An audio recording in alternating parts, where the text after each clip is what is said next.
शाम के लगभग 7 बजे थे। शहर की भीड़ भाड़ से जूझते हुए मृणालिनी आखिरकार अपने घर पहुंची। आज का दिन उसके लिए बेहद कठिन रहा था। ऑफिस में पूरे दिन ऑडिट की वजह से लगातार मीटिंग चलती रही। सुबह से उसने केवल एक कप चाय पी थी और दोपहर का खाना भी अपनी मेज पर रखा रखा ठंडा हो गया था।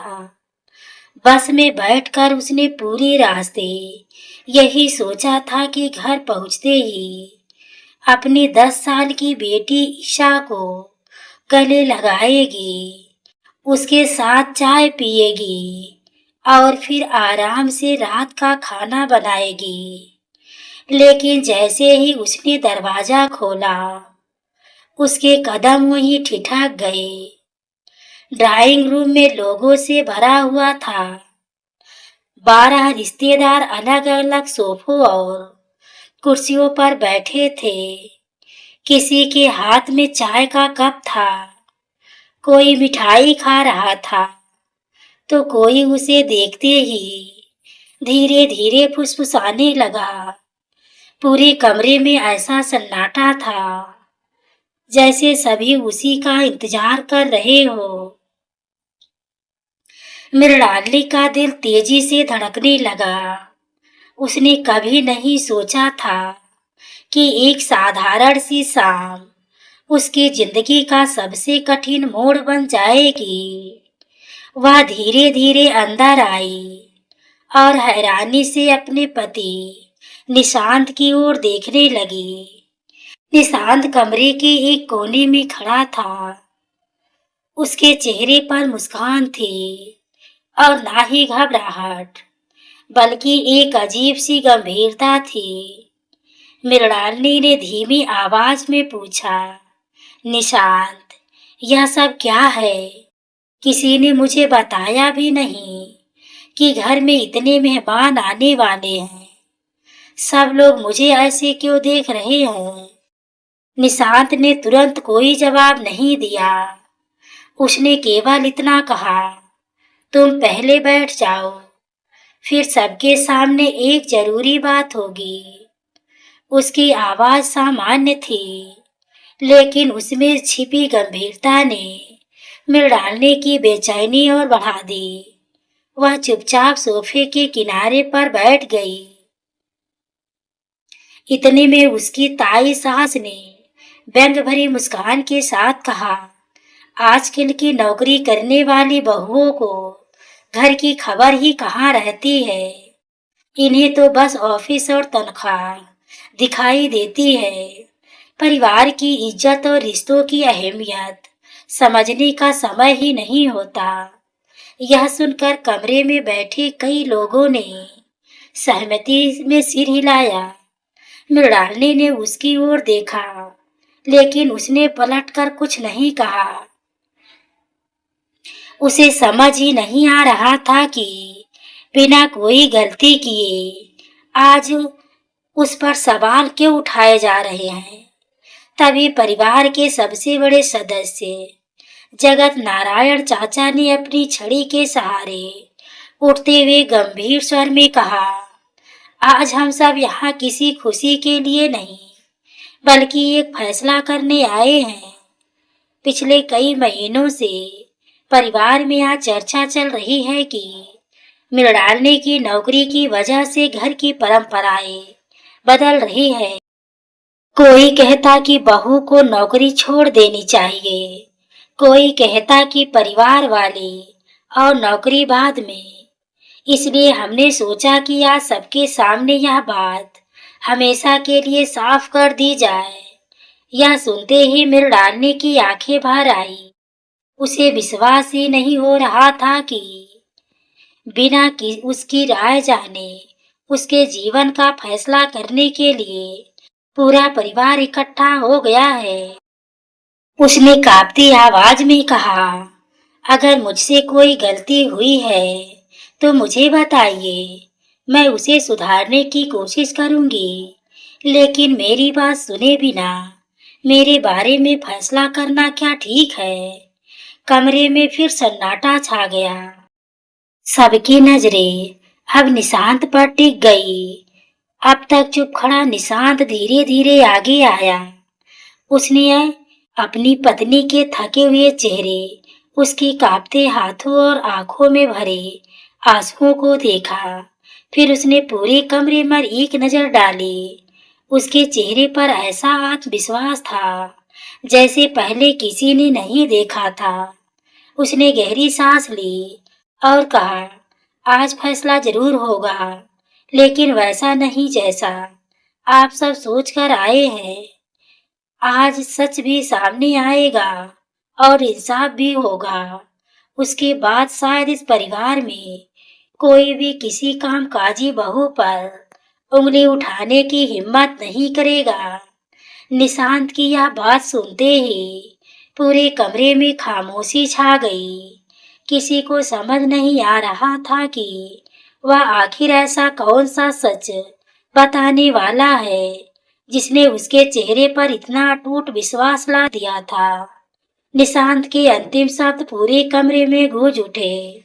कुछ क्षणों तक ऐसा सन्नाटा छाया रहा कि दीवार पर लगी घड़ी की टिक टिक भी साफ सुनाई दे रही थी।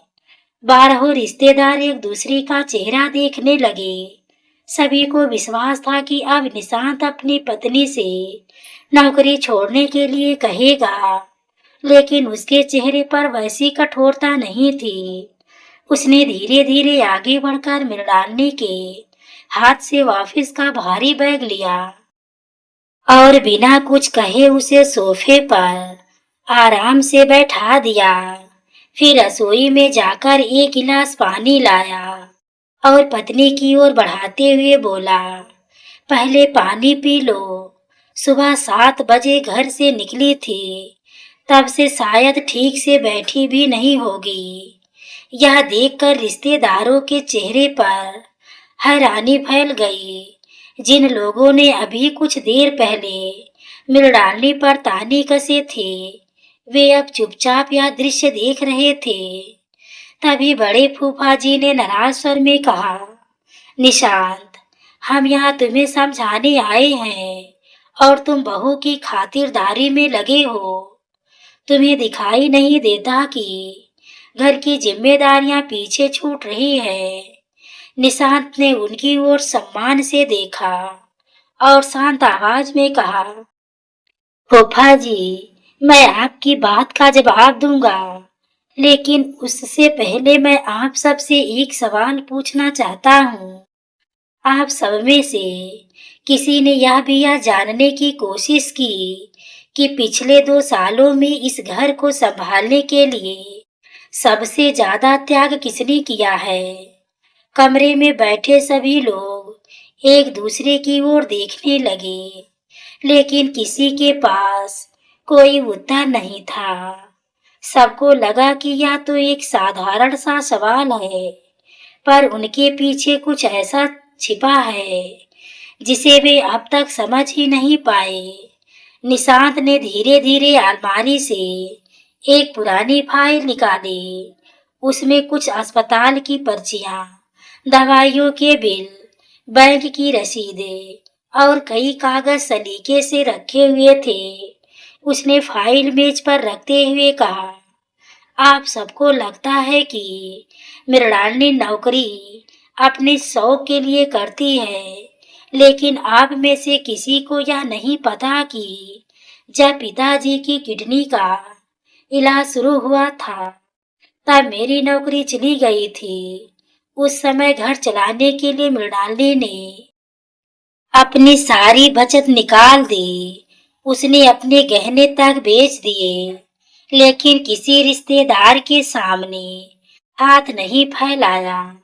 दिन में ऑफिस करती रही, रात में अस्पताल में पिताजी के सिरहाने बैठी रही और सुबह फिर बिना शिकायत काम पर चली जाती थी। उसने कभी किसी से अपनी तकलीफ का जिक्र तक नहीं किया। यह सुनते ही कमरे का माहौल बदलने लगा। कई रिश्तेदारों के चेहरे झुक गए। जिन लोगों ने अभी तक उसे केवल एक नौकरी करने वाली बहू समझा था, उन्हें पहली बार उसकी असली जिंदगी दिखाई देने लगी। मृणालिनी की आंखों से आंसू बह निकले। उसने कभी यह नहीं चाहा था कि उसके संघर्ष सबके सामने आए। वह हमेशा यही कहती थी, परिवार के लिए किया गया काम गिनाया नहीं जाता। लेकिन आज उसका हर त्याग एक एक करके सबके सामने खुल रहा था। फिर भी निशांत के चेहरे से लग रहा था कि यह पूरी कहानी नहीं है। उसके पास अभी एक ऐसा सच बाकी था जिसे सुनने के बाद वहां बैठे 12 रिश्तेदारों की सोच हमेशा के लिए बदलने वाली थी। कमरे में गहरा सन्नाटा पसरा हुआ था। अभी कुछ देर पहले तक जो रिश्तेदार मृणालिनी पर सवाल उठा रहे थे, वे अब नजरें चुराने लगे थे। मृणालिनी बार बार निशांत को रोकने की कोशिश कर रही थी। उसने धीमे स्वर में कहा, निशांत बस कीजिए, मुझे अपने किए कामों का हिसाब किसी को नहीं देना। परिवार के लिए जो किया वह मेरा कर्तव्य था। अगर आज सबको यह सब पता चल भी गया तो मुझे खुशी नहीं होगी। उसकी आवाज में दर्द भी था और विनम्रता भी। लेकिन निशांत ने उसकी ओर देखकर शांत स्वर में कहा, आज यह बातें तुम्हें बड़ा दिखाने के लिए नहीं, बल्कि उन लोगों की सोच बदलने के लिए जरूरी है जिन्होंने तुम्हारे त्याग को कभी समझने की कोशिश ही नहीं की। इतना कहकर उसने अलमारी के ऊपरी खाने से एक भूरा सा पुराना लिफाफा निकाला। उस लिफाफे पर धूल जमी हुई थी, मानो उसे वर्षों से किसी ने छुआ ही ना हो। निशांत ने वह लिफाफा परिवार के सामने बड़े सदस्य जगत नारायण चाचा के हाथ में देते हुए कहा, चाचा जी, इसे खोलकर जरा जोर से पढ़िए। आज इसके बाद कोई फैसला नहीं करेगा, फैसला खुद या कागज करेगा। कमरे में बैठे सभी लोगों की उत्सुकता बढ़ गई। जगत नारायण चाचा ने कांपते हाथों से लिफाफा खोला। अंदर कई बैंक रसीदें, एक हस्तलिखित पत्र और कुछ पुराने दस्तावेज थे। उन्होंने जैसे जैसे पत्र पढ़ना शुरू किया, उनकी आवाज धीमी पड़ती चली गई।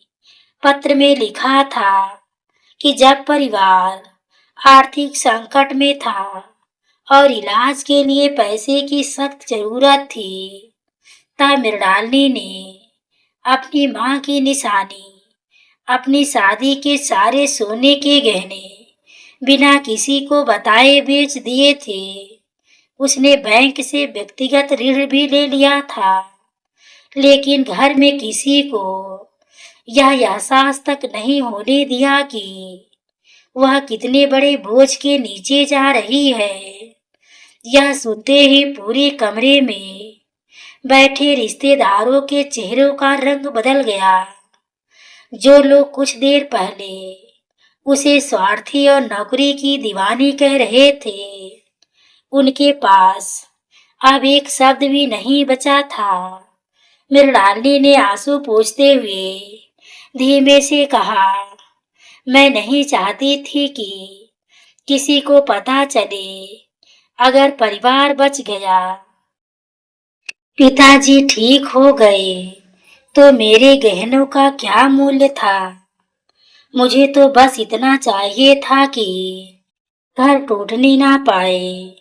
उसकी यह बात सुनते ही निशांत की बड़ी बुआ, जिन्होंने सबसे पहले उस पर ताना मारा था, अपने आंसू रोक नहीं सकी।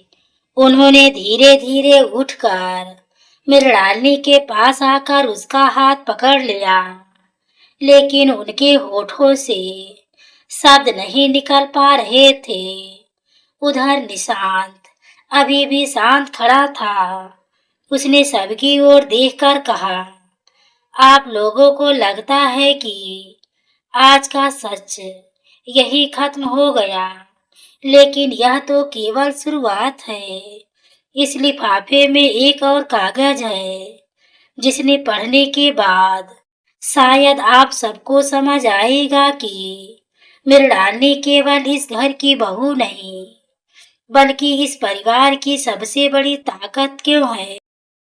यह सुनते ही कमरे में फिर से गहरा सन्नाटा छा गया। सभी की निगाहें उस आखिरी मुड़े हुए कागज पर टिक गई, जिसे अभी तक किसी ने नहीं पढ़ा था। जगत नारायण चाचा ने कांपते हाथों से लिफाफे में रखा आखिरी मुड़ा हुआ कागज खोला। पूरे कमरे में ऐसी खामोशी थी कि हर किसी की सांसों की आवाज तक सुनाई दे रही थी। चाचा ने जैसे ही पढ़ना शुरू किया, उनकी आंखें नम होने लगी। वह कागज दरअसल बैंक का एक दस्तावेज नहीं, बल्कि मृणालिनी द्वारा लिखा गया एक पत्र था, जो उसने 2 वर्ष पहले निशांत के नाम लिखकर अलमारी में रख दिया था। पत्र में लिखा था, अगर कभी ऐसा समय आए कि मेरे कारण परिवार पर कोई उंगली उठे तो मेरा पक्ष मत लेना। बस इतना याद रखना कि मैंने इस घर को अपना घर मानकर हर फैसला किया है। अगर मेरी नौकरी छोड़ देने से इस परिवार में शांति आ जाए तो मैं बिना एक पल सोचे इस्तीफा दे दूंगी। मुझे पद, वेतन या पहचान से ज्यादा इस घर की मुस्कान प्यारी है। लेकिन एक बात का वादा करना, कभी किसी को यह मत बताना कि मैंने अपने सपनों से समझौता किया था, क्योंकि त्याग का स्वर नहीं होना चाहिए। पत्र पढ़ते पढ़ते जगत नारायण चाचा की आवाज भर्रा गई। उन्होंने कागज नीचे कर दिया और अपनी आंखों से बहते आंसू पोंछने लगे। यह सुनते ही कमरे में बैठे हर रिश्तेदार का सिर झुक गया। बड़ी बुआ, जो सबसे ज्यादा मृणालिनी को नौकरी छोड़ने की सलाह दे रही थी, फूट फूट कर रोने लगी। वे धीरे धीरे उसके पास आई, उसके सामने हाथ जोड़कर बोली, बेटी, हमने तुम्हें समझने की कोशिश ही नहीं की। हम तुम्हारी थकान नहीं देख पाए, तुम्हारा संघर्ष नहीं देख पाए। हमने केवल तुम्हारी नौकरी देखी, लेकिन तुम्हारा दिल नहीं देखा। हमें माफ कर दो। मृणालिनी घबरा गई। उसने तुरंत उनके हाथ पकड़ लिए और बोली, बुआ जी, ऐसा मत कीजिए। बड़े लोग हाथ जोड़ते हुए अच्छे नहीं लगते। अगर मुझसे कभी कोई कमी रह गई हो तो मुझे डांट लीजिए, लेकिन मुझे शर्मिंदा मत कीजिए। उसकी यह बात सुनकर कई रिश्तेदार अपने आंसू रोक नहीं पाए।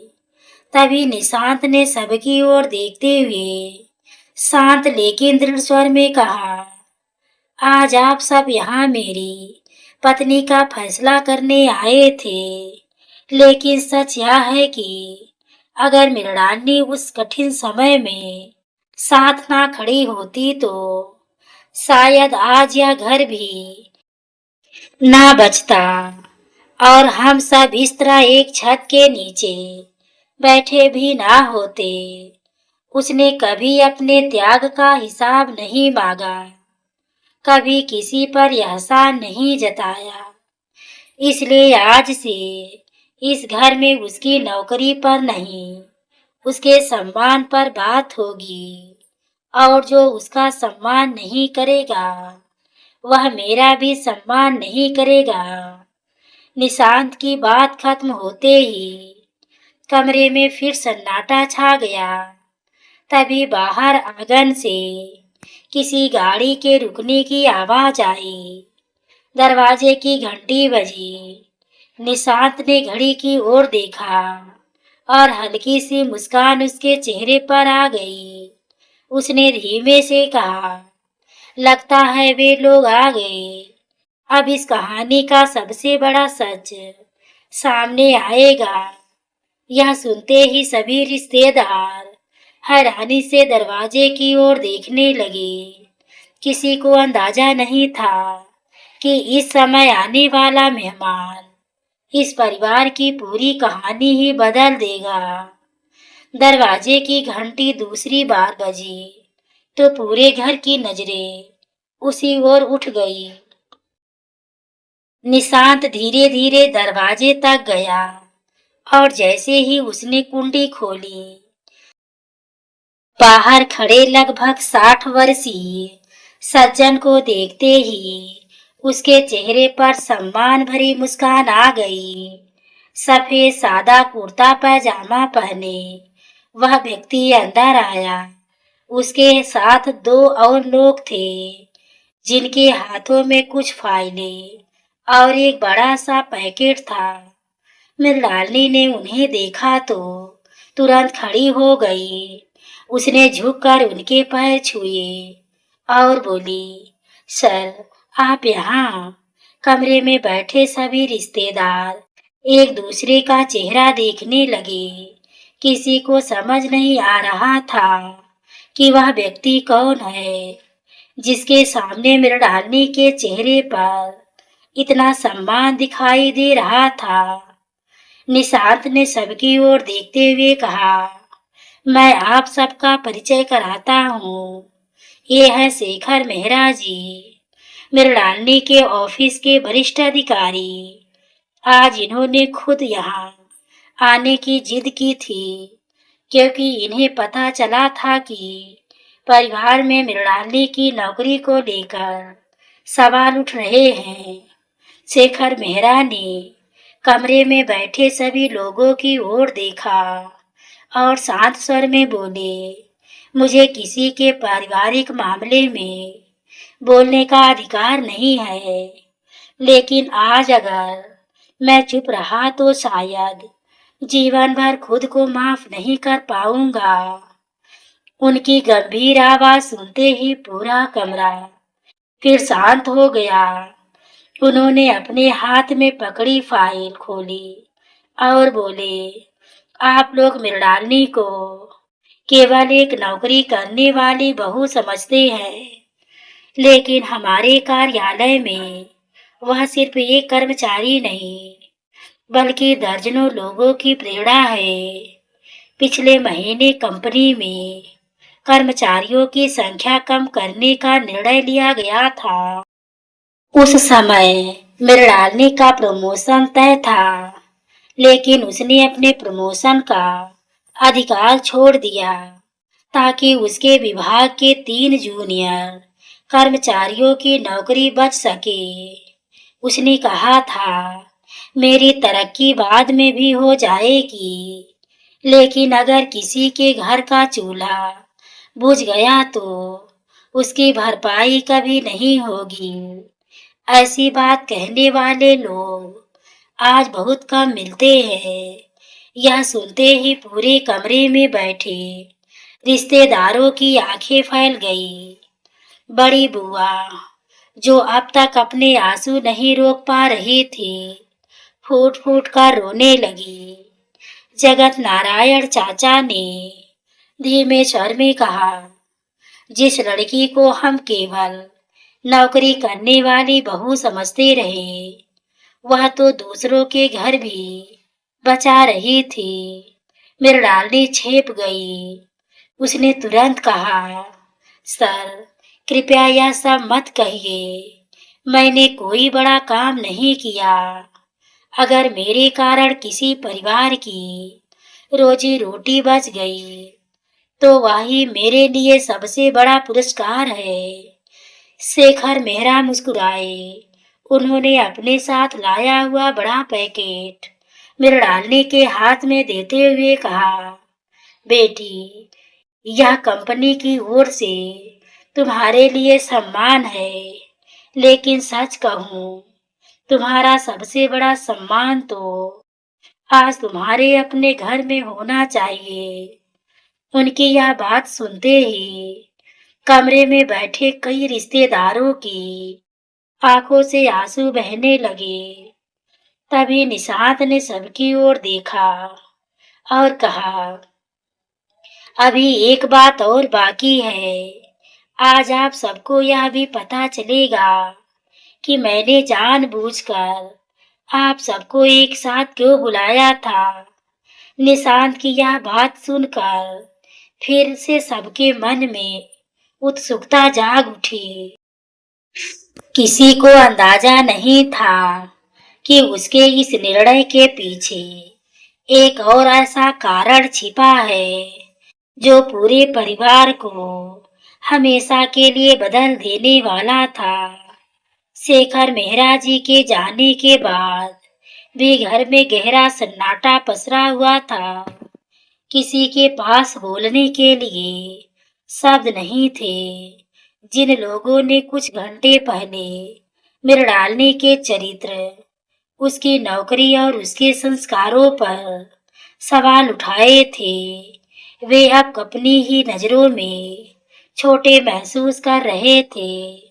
तभी निशांत ने धीरे धीरे कमरे के बीचों बीच आकर कहा, आप सब सोच रहे होंगे कि मैंने बिना बताए आप सभी को आज यहाँ क्यों बुलाया।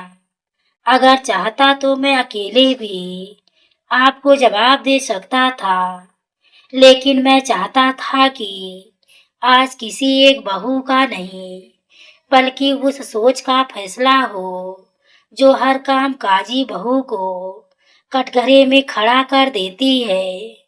उसकी आवाज में गुस्सा नहीं था, लेकिन हर शब्द सीधे दिल में उतर रहा था। पूरे कमरे में बैठे 12 रिश्तेदार सिर झुकाए उसकी बात सुन रहे थे।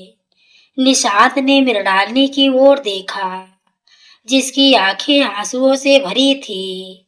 वह बोला, जब मेरी नौकरी चली गई थी तब मैं अंदर से पूरी तरह टूट चुका था। कई रातें ऐसी थी जब मैं सो नहीं पाता था। मुझे लगता था कि अब यह घर कैसे चलेगा, माँ पिताजी का इलाज कैसे होगा और बेटी की पढ़ाई कैसे पूरी होगी।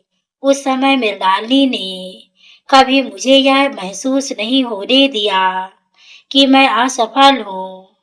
उसने मेरे आत्मसम्मान को बचाने के लिए हर महीने अपनी तनख्वाह मेरे हाथ में रखकर यही कहा कि यह हमारी कमाई है, तुम्हारी, यह मेरी नहीं। उसने कभी यह नहीं कहा कि घर मैं चला रही हूँ। उसने मुझे गिरने नहीं दिया, बल्कि मेरा हाथ पकड़कर खड़ा कर दिया। आज अगर मैं फिर से अपने पैरों पर खड़ा हूँ, तो उसकी वजह मेरी पत्नी है, मेरी किस्मत नहीं। इतना सुनते ही बड़ी बुआ की रुलाई फूट पड़ी। जगत नारायण चाचा की आंखों से लगातार आंसू बह रहे थे। फूफा जी, जिन्होंने सबसे पहले मृणालिनी पर ताना मारा था, धीरे धीरे उठे और उसके सामने आकर बोले, बेटी, हम उम्र में तुमसे बहुत जरूर बड़े हैं, लेकिन इंसानियत में आज तुम हम सबसे बड़ी निकली। हमने तुम्हें समझे बिना तुम्हारा फैसला कर दिया। अगर हो सके तो हमें माफ कर देना। मृणाल ने तुरंत उनके पैरों की ओर झुकी, लेकिन उन्होंने उसे रोक लिया और उसके सिर पर हाथ रखते हुए कहा, नहीं बेटी, आज आशीर्वाद देने का अधिकार भी हमें तुमसे माफी मांगने के बाद ही मिलेगा। यह दृश्य देखकर वहां मौजूद हर व्यक्ति की आंखें भर आई। तभी निशांत ने मुस्कुराते हुए अलमारी से एक छोटा सा डिब्बा निकाला और मृणालिनी के हाथों में रख दिया। उसने कहा, 2 साल पहले जिस गहनों को तुमने इस परिवार के लिए बेच दिया था, उन्हें मैं वापस तो नहीं ला सका, लेकिन पिछले 1 साल से थोड़ा थोड़ा पैसा जोड़कर मैंने बिल्कुल वैसा ही नया सेट बनवाया है। यह गहने सोने से ज्यादा तुम्हारे त्याग का सम्मान है। इन्हें उपकार मत समझना, यह उस वादे की शुरुआत है कि अब इस घर में तुम्हारे त्याग को कभी हल्के में नहीं लिया जाएगा। यह सुनते ही मृणालिनी अपने आंसू रोक नहीं सकी। उसने डिब्बा खोला भी नहीं, बल्कि उसे अपने सीने से लगा लिया। कमरे में बैठे 12 रिश्तेदारों की आंखों से आंसू बह निकले। उस पल किसी को गहनों की कीमत नहीं दिख रही थी। सबको केवल एक पति का अपनी पत्नी के प्रति सम्मान दिखाई दे रहा था। मृणालिनी ने भर्राई हुई आवाज में कहा, मुझे इन गहनों से ज्यादा खुशी इस बात की है कि आज मेरे परिवार ने मुझे समझ लिया। यही मेरे जीवन की सबसे बड़ी कमाई है। उसके इतना कहते ही पूरे घर में भावनाओं का ऐसा माहौल बन गया कि हर व्यक्ति की आंखें नम थी।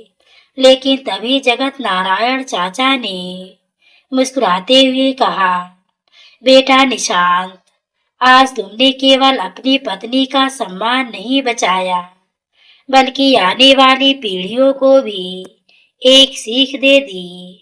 अब इस कहानी का अंत भी ऐसा होना चाहिए जिसे हमारा परिवार जीवन भर याद रखे।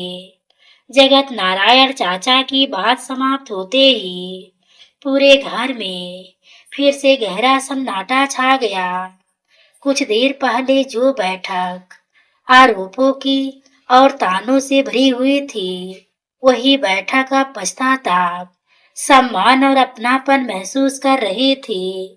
मृणालिनी अब भी हाथ में वह छोटा सा डिब्बा थामे खड़ी थी। उसकी आंखों में आंसू थे, लेकिन उन आंसुओं में दर्द नहीं, बल्कि अपनापन झलक रहा था। तभी निशांत ने धीरे धीरे उसके पास आया और उसका हाथ थाम लिया। उसने पूरे परिवार की ओर देखते हुए कहा, आज मैं आप सबसे एक वादा चाहता हूँ। आज के बाद इस घर में किसी बहू बेटी या पत्नी का पहचान केवल इस बात से नहीं होगी कि वह नौकरी करती है या घर संभालती है। उसकी पहचान उसके संस्कार, उसके त्याग और उसके व्यवहार से होती है, क्योंकि घर कमाने वाले हाथों से नहीं, एक दूसरे का सम्मान करने वाले दिलों से चलता है। निशांत की यह बात सुनते ही कमरे में बैठे सभी रिश्तेदारों की आंखें फिर भर आई। सबसे पहले बड़ी बुआ उठी। उन्होंने अपने पर्स से एक लाल चुनरी निकाली और मृणालिनी के कंधों पर रखते हुए बोली, बेटी, यह कोई उपहार नहीं, यह उस सम्मान की निशानी है जो हमें तुम्हें बहुत पहले दे देना चाहिए था। आज से तुम इस घर की बहू ही नहीं, हमारी बेटी भी हो। हमने तुम्हें परखा बहुत, लेकिन समझा बहुत देर से। इतना कहते कहते उनकी आवाज भर आ गई। मृणालिनी ने तुरंत उन्हें गले लगा लिया। दोनों की आंखों से आंसू बह रहे थे। यह दृश्य देखकर बाकी रिश्तेदार भी अपने आंसू रोक नहीं पाए। फूफा जी आगे बढ़े और बोले, आज हम सब अपने अपने घर लौटेंगे, लेकिन एक नई सोच लेकर लौटेंगे। अब कभी किसी कामकाजी बहू के बारे में बिना उसकी परिस्थिति जाने कोई राय नहीं बनाएंगे।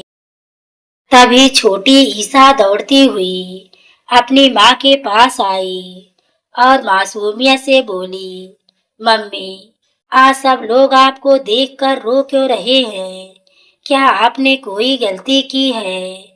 मृणालिनी कुछ बोल पाती उससे पहले निशांत ने अपनी बेटी को गोद में उठाकर मुस्कुराते हुए कहा, नहीं बेटा, आज तुम्हारी मम्मी ने कोई गलती नहीं की।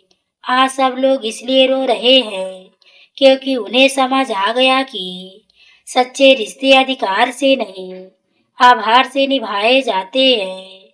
ईसा ने अपनी छोटी सी हथेली से माँ के आंसू पोंछे और बोली, तो अब मम्मी कभी नहीं रोएंगी क्योंकि हम सब उनसे प्यार करेंगे। उसकी यह मासूम बात सुनकर पूरा घर एक साथ मुस्कुरा उठा। उस रात जब सभी रिश्तेदार विदा होकर चले गए, तो घर में पहली बार एक अलग सी शांति थी।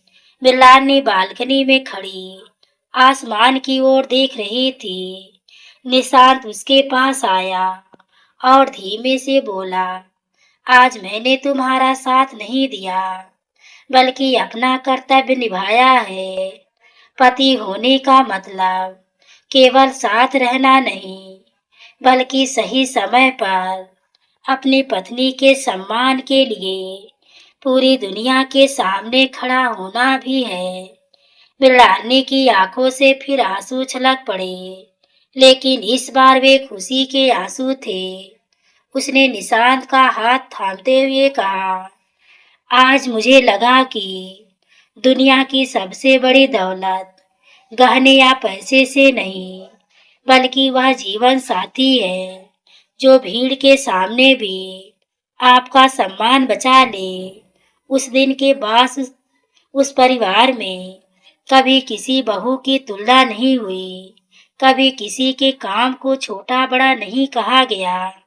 जब भी कोई नया सदस्य इस घर में आता, जगत नारायण चाचा मुस्कुराकर केवल एक बात कहते, इस घर का सबसे बड़ा नियम है, यहाँ किसी का फैसला उसके पैसे से नहीं, उसके प्रेम और उसके व्यवहार से किया जाता है।